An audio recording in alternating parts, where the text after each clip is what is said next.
Welcome to issue cooking world. আজকে আপনাদের সাথে আমি শেয়ার করব সেরা স্বাদের গাজরের হালুয়া। এই হালুয়াটি কিন্তু খুব কম কিছু উপকরণ দিয়ে তৈরি করা হয়েছে, কিন্তু খেতে কিন্তু মাশাআল্লাহ অনেক ভালো হয়েছিল। দেখতে পাচ্ছেন গাজরের এই হালুয়াটা কতটা পারফেক্ট হয়েছে। চলুন আর দেরি না করে দেখে আসি আমি কিভাবে এই গাজরের হালুয়াটি বানিয়েছি। এই জন্য আমাদের গাজর লাগবে। আমি 3টা বড় সাইজের গাজর নিয়ে নিয়েছি। এটার উপরের যে খোসাটা এটাকে ছাড়িয়ে নিচ্ছি। আমার সবগুলো গাজরের খোসা ভালোভাবে ছাড়িয়ে নেওয়া হয়ে গেছে। এখন আমি এগুলোকে একটু ধুয়ে নিচ্ছি। ধুয়ে এটাকে রেখে দিলাম। গাজরের যে নিচের অংশটা রয়েছে এটাকে আমি কেটে ফেলে দিব। তারপরে এই ধরনের একটা গ্রেটার নিয়েছি। গ্রেটারের মাধ্যমে ভালোভাবে গ্রেট করে নিচ্ছি গাজরটাকে। ভিডিও লক্ষ্য করলে বুঝতে পারবেন আমি কিভাবে কাজটা কমপ্লিট করছি। আমার কিন্তু সবগুলো গাজরকে ভালোভাবে গ্রেট করা হয়ে গেছে।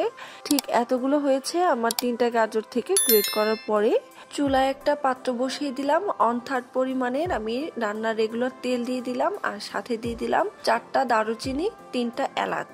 এখন এটাকে গরম তেলের মধ্যে 1 মিনিট একটু ভেজে নিব। নিয়ে এরপরে দিয়ে দিচ্ছি গাজর। যে গাজরগুলোকে আমি একটু আগে গ্রেটারে গ্রেট করে নিয়েছিলাম সেগুলোকে দিয়ে দিলাম। এখন আমি হালকা হাতে ভালোভাবে নেড়ে নিচ্ছি। এরপরে দিয়ে দিচ্ছি 1/4 কাপ পরিমাণের চিনি।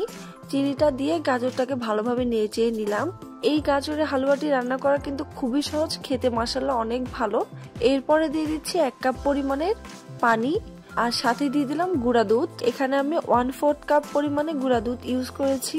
এখন এই গুঁড়া দুধটাকে ভালোভাবে মিশিয়ে নিলাম। যে আপনারা চাইলে এই পর্যায়ে গুঁড়া দুধের পরিবর্তে লিকুইড মিল্কও ব্যবহার করতে পারেন। দুধটা দিয়ে ভালোভাবে নেড়ে নেবেন এবং পরবর্তীতে একটু গুঁড়া দুধ ব্যবহার করলে কিন্তু টেস্টটা আরো ভালো আসে। এরপরে দিয়ে দিচ্ছি সামান্য একটু লবণ। লবণটা দিয়ে ভালোভাবে নেড়ে চেড়ে এটাকে এখন ঢাকনা দিয়ে ঢেকে দিব। আপনারা যদি লিকুইড দুধ ব্যবহার করেন সেক্ষেত্রে কিন্তু পানি দেওয়ার কোনো প্রয়োজন নেই। লিকুইড দুধটা দিলে কিন্তু হয়ে যাবে। দেখতে পাচ্ছেন পানিটা ভালোভাবে টেনে এসেছে এবং গাজরের সাথে ভালোভাবে মিশে গেছে সবকিছু উপকরণ। এখন যেটা করব আমি আরো কিছু পরিমাণে চিনি অ্যাড করে দিচ্ছি। আবারও 1/4 কাপ পরিমাণে আমি চিনি ব্যবহার করলাম। আপনারা আপনাদের গাজরের যে মিষ্টিটা রয়েছে এটা অনুযায়ী চিনিটা ব্যবহার করতে পারেন। আমার এই গাজরটাতে খুব একটা মিষ্টি নেই, এই জন্য আমি আবারও কিছু পরিমাণে চিনি ব্যবহার করলাম। এরপরে নেড়ে চেড়ে কিছুটা কিশমিশ ব্যবহার করে দিলাম। দিয়ে ভালোভাবে নেড়ে চেড়ে নিচ্ছি। এই অবস্থাতে আমরা একটু নেড়ে চেড়ে নিব যাতে কোনো প্রকার পানি গাজরের মধ্যে না থাকে। আর চিনিটা যেটা পরবর্তীতে দিলাম সেটাও যেন ভালোভাবে গলে যায়। আপনারা সবসময় চেষ্টা করবেন চিনিটাকে 2 ভাবে দেওয়ার। প্রথমে একবার দিবেন, পরে আবার একটু টেস্ট করে লাগলে দিয়ে দিবেন। তাহলে কিন্তু পরবর্তীতে চিনিটা দেওয়ার কারণে গাজরের এই হালুয়াটা কিন্তু ঘনত্বটা খুব সুন্দরভাবে চলে আসে। দেখতেই পাচ্ছেন প্যান থেকে কিন্তু ভালোভাবে এটাকে ছেড়ে দিচ্ছে। কতটা পারফেক্ট ভাবে হয়েছে। আমি এটাকে এখন নামিয়ে নিচ্ছি। এখন একটা প্লেটের মধ্যে আমি গাজরের হালুয়াটা নিয়ে নিচ্ছি।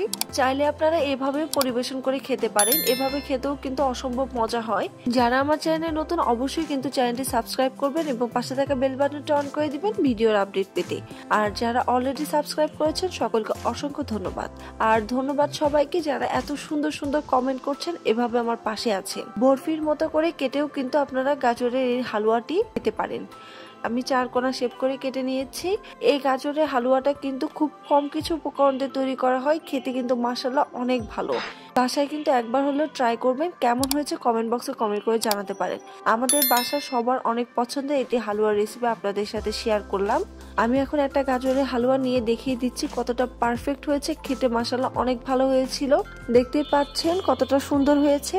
এই হালুয়াটি এমনি খেতেও যেমন মজা, আপনারা চাইলে রুটি অথবা পরোটার সাথে এই হালুয়াটি খেতে পারেন। খেতে কিন্তু দারুণ লাগবে। সবাই ভালো থাকবেন, সুস্থ থাকবেন। আল্লাহ হাফেজ।